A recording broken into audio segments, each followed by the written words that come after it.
itu mencanangkan terkait ekoteologi. Pandangan kita terkait alam itu harus berbasis karakter feminin. Nanti akan disampaikan langsung bagaimana sudut pandang antara perempuan dengan alam dan kebijakan itu mengakomodir keresahan-keresahan terkait lingkungan dan perempuan. Seluk dialektif malam hari ini dengan tema urgensi kebijakan lingkungan di era krisis iklim. Alam dan perempuan itu seringkali dikaitkan memiliki kesamaan karena keduanya merupakan salah satu hal yang sering diagung-agungkan tapi ditindas pada saat yang bersamaan.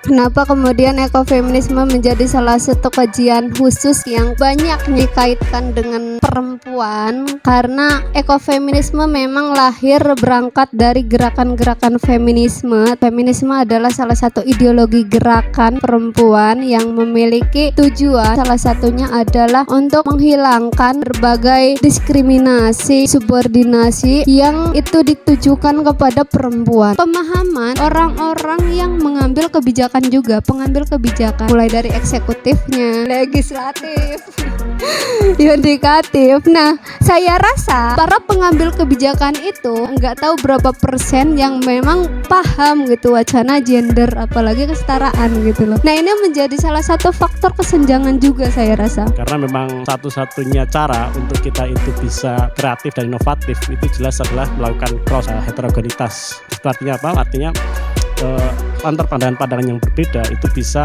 saling bertemu dan kemudian saling mengasah, asih dan asuh sehingga terdapat pandangan-pandangan yang genuine. Yang pertama, kita ketika bicara soal kebijakan itu sebenarnya tidak ada kebijakan yang dap dari ideologi. Nah, ini sebenarnya ketika berbincang dengan ideologi, diskusi-diskusi baik itu di KMNI maupun HMI maupun KMI, ketika bicara soal ideologi itu selalu relevan dengan ketika nanti kita membicarakan kebijakan dan implementasinya termasuk juga pengawalannya. Bagaimana? Apakah karena Anda cinta maka pacar Anda menjadi cakep, atau karena dia cakep maka Anda mencintainya? Karena dia cakep Anda mencintainya. Nah, itu jenis pikiran materialisme. Itu yang saya tulis di buku saya di Feminis Nusantara, bahwa selalu ada kutukan di dalam setiap sumber daya yang besar atau potensi yang besar. Ada berkahnya tapi juga ada kutukan, selalu ada jahat yang sama itu. Juga glorifikasi ini yang menyebabkan perempuan terjauhkan dari realitas yang sebenarnya mereka kadang-kadang tertindas. Ada hal yang krusial di Kebumen ini berkaitan pertambangan, walaupun belum separah tempat-tempat lain seperti Bangka Belitung, Maros, Raja Ampat dan sebagainya. Tetapi sudah ada arah-arah ke sana. Ada gagasan ingin sharing atau pertanyaan?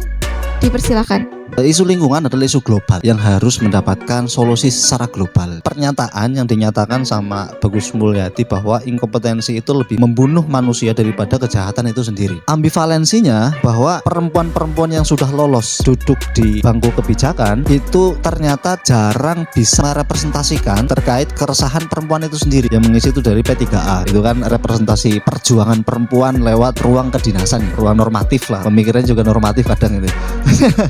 Itu juga sedang viral yang namanya perdebatan antara filsuf dan saintis. Bukan menghilangkan sih, lebih memahamkan kepada kader laki-laki yang mungkin berstigma seperti itu. Bahwasanya perempuan itu adalah beban finansial. Tentang perubahan iklim itu kan ada dua, itu terkait mitigasi dan adaptasi. Ini dari sisi Islam, kemudian mungkin saya dari sisi nasionalis. Teruslah menjadi perempuan yang bersinar tanpa meredupkan cahaya orang lain. Terima kasih dari saya. Assalamualaikum warahmatullahi wabarakatuh. Karena memang kita semua hari ini harus bersama-sama belajar lebih banyak dan terus berkontribusi untuk kemaslahatan masyarakat. Semoga dalam malam hari ini kita dalam rangka yang baik, dengan tujuan yang baik, dengan teman-teman yang baik, mendapatkan keberkahan dari Allah SWT, keberkahan fitini wa dunya wal akhirah. Amin Allahumma amin. Terima kasih.